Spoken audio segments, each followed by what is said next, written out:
Hello everyone. So summer is here, finally. The rain seems to have stopped, we've got some sun, it's time to get out in the garden because everything has been whooshing up. I rescued these box plants from my sister about 2 months ago, and they're originally in a long hedge, and it means that front and back you've got the growth, and then you look at the side you've got nothing. So I've saved about 20 plants, I think, all of this size, and the idea is to prune them eventually into topiary towers.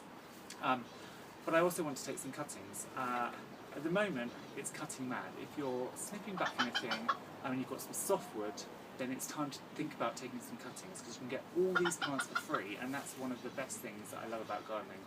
Once you've got a plant, it's really easy to propagate, and you can make so much more and save yourself so much money. So, today we're going to take some box cuttings. It's not the perfect time of year. You'd normally do these a little bit earlier, in early spring or in the fall, but I'm going to have to prune it anyway, and I don't want to waste the clippings. So I'm going to show you how I'm going to be taking some cuttings, and then we'll go into the greenhouse and I'll show you some cuttings that I've already taken.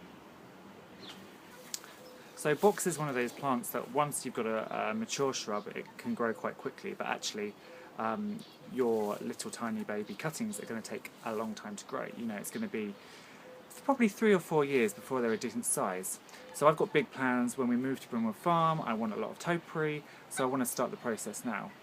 Now, you want to find these newer shoots that are coming off. This is this year's growth, as opposed to the denser, the really hard wood that's back here. This is last year, so you can see this is soft, it bends. This, if I tried to bend that, that's going to split. And then you want to have at least 3 or 4 inches, so this is actually a good piece. And when you're cutting it off the plant, actually cut a little bit more than you need, because you're going to have to cut up to a leaf node anyway. So take it, hello Mr. Spider, you go down there. So take it just below, so you end up with a little piece of the hardwood here, and then when I go to propagate and put the rooting compound on, I can snip it up to the node and tear it off, and I'll have a cutting. So I'll take a few of these cuttings, and then we'll go into the greenhouse.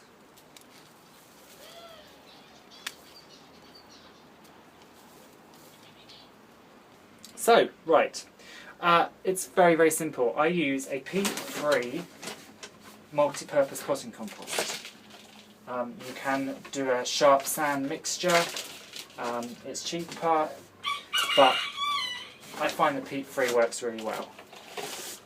So I'll just fill up these 2 pots. I've taken 20 cuttings, and this is the thing, whenever you're pruning at this time of year, you don't have to throw all those clippings away. You can use them and make new plants, which I love. Right, so let's find an ideal cutting. So this is probably an ideal cutting, and we've got quite a lot of new growth. There's a little bit of older growth here.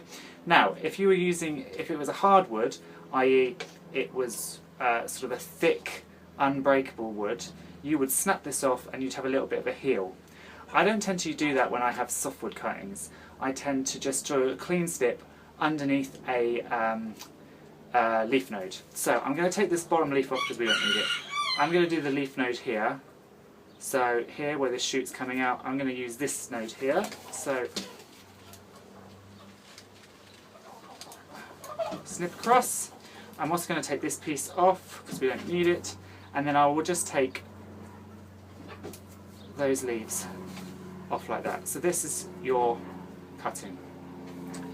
Then use a rooting powder. This was $1.99. Actually, I think it might have only been £1. It was from Aldi, so you don't have to buy the really expensive stuff. If you go to a pound stretcher or something like that, a bargain shop, at this time of year they tend to have gardening stuff in, so you might be able to get some rooting powder. Dip it in, get a load of rooting powder all over the bottom, take your dibber, go around the edge of the pot, pop it in, and that's one done. So that is the process. Just keep doing that for all your cuttings. I have been doing loads of softwood cuttings lately, trying to build up some stock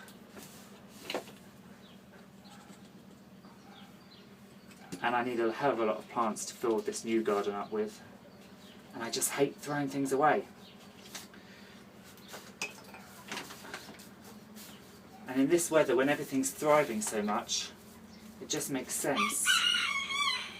Now these books are going to take years, as I said.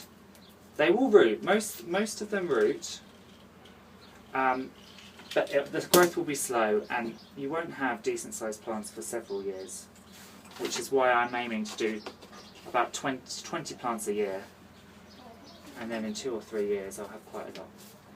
So I'm going to keep on doing these. I'll fill these up because it's boring watching me, and then I will show you the results in a minute.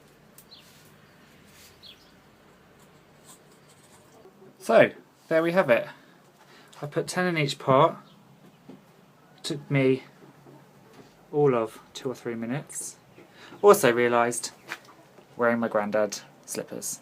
No pretence here, normal gardening. So I will leave these in the greenhouse with the other cuttings. Now, one thing I don't do is I don't put the plastic bags over the top, because I find I forget about my cuttings, and then the condensation builds up in the bags and they go mouldy. So what I use is I use those aluminium trays that you get from supermarkets, either with your pre-cooked veg or your meat in, and I sit my pots